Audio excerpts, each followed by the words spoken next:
Salamatçıdır ballar, otura koydular.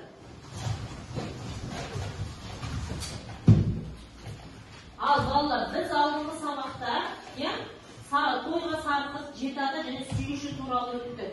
Кім айтып жүреді ал? Тойда sarkıt дегеніміз не, jetada дегеніміз не, және suyuшу. Al.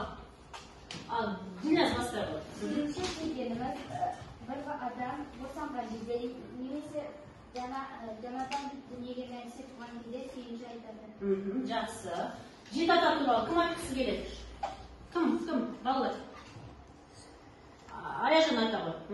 Жетата ол ата, әке, бала, немере, шөбере, шөпшек, немере. Жақсы. Балалар, кім өзінің жетатасын айтқысы келеді осы жерде? Кім біледі жетатасын?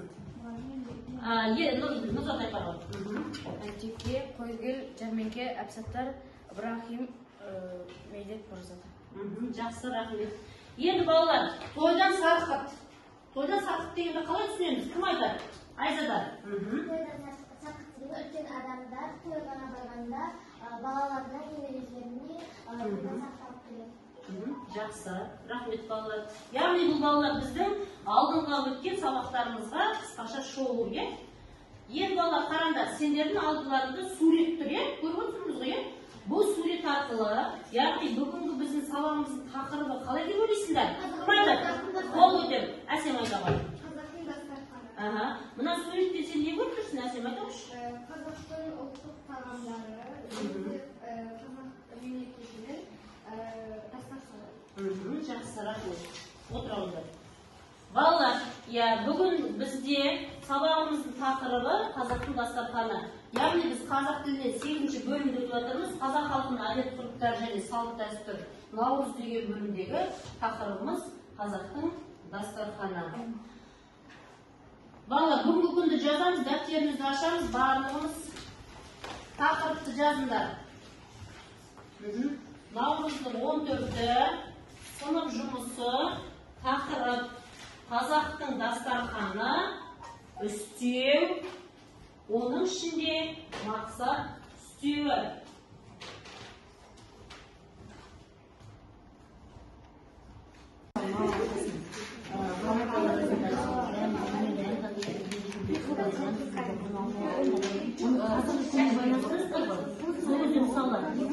Әдейі шақырып дастарханнан дәм тапқызып ата салып қазақи тәртіп, яғни ол қазір бар. Қонаққа шақырамыз біз адамдарды, сонымен байланысып жүргенде.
Ал балалар, берілген тапсырмаға кім бірінші бастайды? Кім шығады екен? Дайынсыз ба балалар? Жақсы, бүкіл топ дайын екен. Жақсы. Ал кім бірінші бастайды балалар? Кім? Аяжан шығады. Аяжан шығады.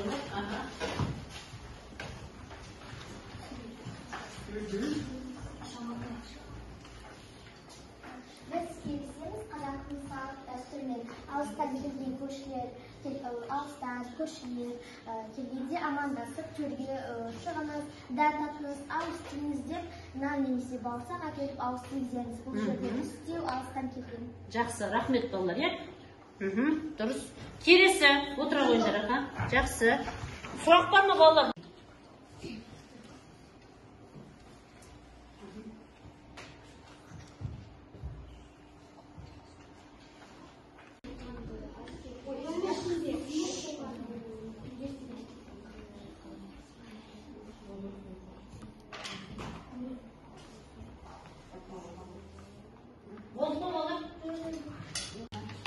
яғни балалар қараңдар, барлығымыз дұрыс жауабын қарайық.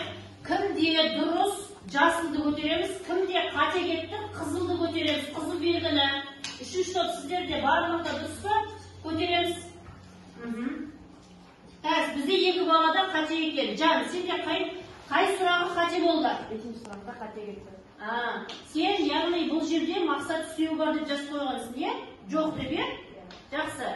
Ислам, сенде қай сұрақта қате кетті? Менде екінші сұрақта. Жақсы. Я деп жазып қойып сен, бұл жерде мекен түзеу бар деп. Жақсы.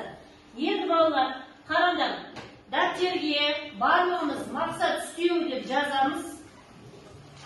Дәптерlerimizi ашамыз, мақсат түзеуі. Түзеудің екінші мағыналық түрі балалар, ол мақсат түзеуі.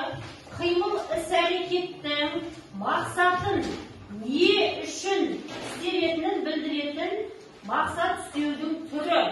Яғни оның сұрақтары қалай, не мақсатпен, және мақсат түзеулері әдейі, жорта, әдейілеп, қасақана деген сөздермен құралады.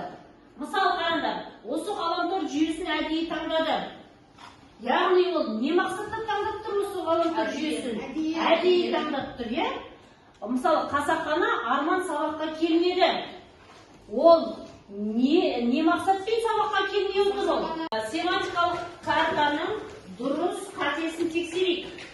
Бәріміз қараймыз, тақтаға өзіміздікімен салыстырамыз. Кімдікі дұрыс жасыл түсті көтереміз, кімде қате қызыл түсті көтереміз. Екі балада, үш балада қате екен. Жақсы, Ділнәс, сен қайса жатыстың? Мен кеше дегенді күрделі деп ойладым. Жақсы. Аяжан, сен ше? Мен жоқта дегенді көтеру мекен түзеу деп ойладым. Әлішер, сен ше?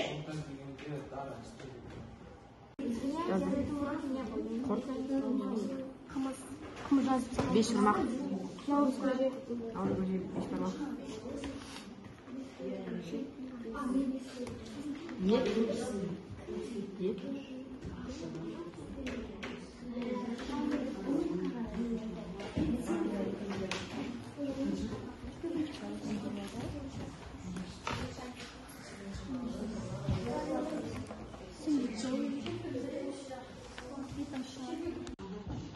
Ал балалар, берілген тапсырма бойынша бірінші қай топ шығады? Шағы, Ақерке, Айзада.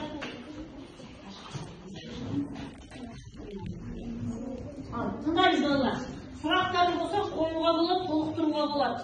Қазақтың ұлттық тағамына үш бармақ, қымыз, бауырсақ, құрт, мал, ет, Жақсы.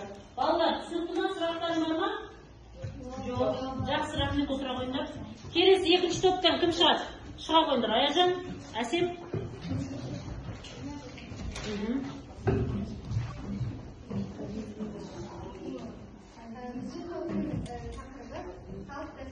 Бірінші тақырыпты ол түрінен шығару кішкентай нәрестердің келгенде бір күні. Балалар, қазақтың дастарханы деген тақырыпта эссені кім бастайды?